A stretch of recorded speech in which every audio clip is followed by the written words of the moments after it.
Hello, my friends. Today, the situation on the front remains extremely challenging. The Russians are moving faster than ever, and the activity is incredibly tense. This is no coincidence. Let's start with the Pokrovsk direction. Here, the Russians continue advancing and have already cut off the highway and railway between the villages of Kotliny and Udachne. This development is, of course, catastrophic as they're getting closer to the next road leading to Pavlograd. If they manage to cut off that one off too, the situation in Pokrovsk will deteriorate rapidly.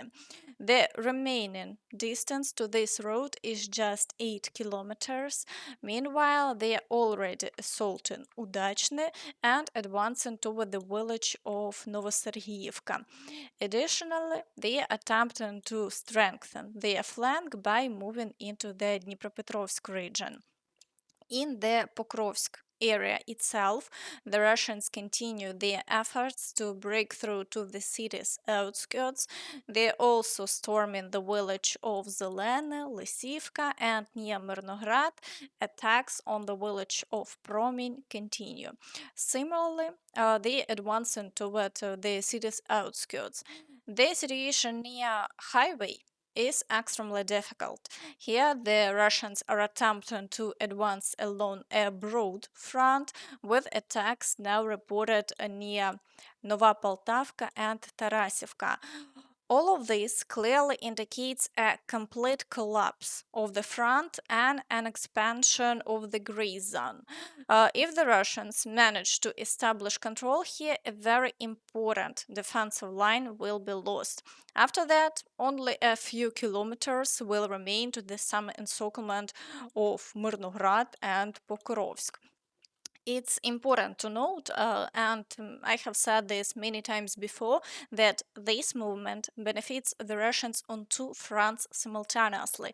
If they secure positions near the highway in Nova Poltavka and Tarasivka, they will significantly extend the front line toward Konstantinivka. Therefore, the movement of the front here is not just a problem for Pokrovsk.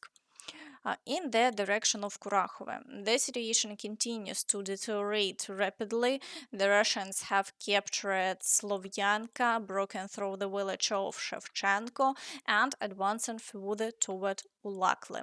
This indicates an attempt to create another encirclement.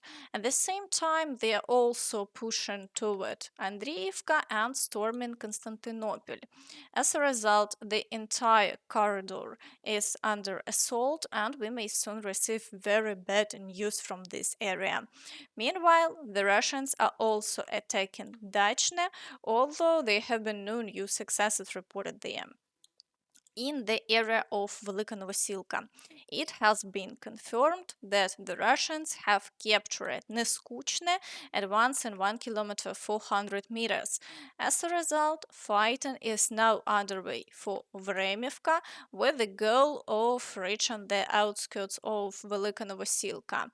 Meanwhile, the Russians continue to advance from the village of Rozliv, though no new successes have been reported there. In the Zaporizhzhia direction, the Russians continue shelling, but no offensive actions have been observed.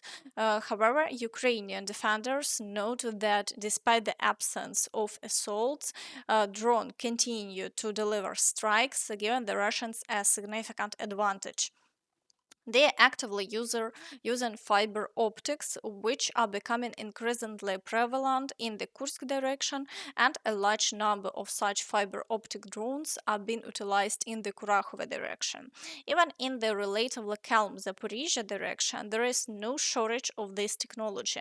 Essentially, they are receiving these drones on a regular basis, while we are significantly lagging behind. For most of our units, fiber optics remain inaccessible, except for the most efficient units that either purchase them independently or assemble them on their own. We need to catch up and develop this area because in Ukraine, not only is the state not providing these resources, but there aren't even adequate samples at a reasonable price. Usually, what's available is overpriced and of limited use. Friends, what do you think is wrong in Ukraine? Share your thoughts in the comments. In the Kherson direction, attacks on Zabich Island continue, as do the shelling of the right bank. However, no new developments have been reported, and the Russians haven't succeeded in breaking through to the right bank.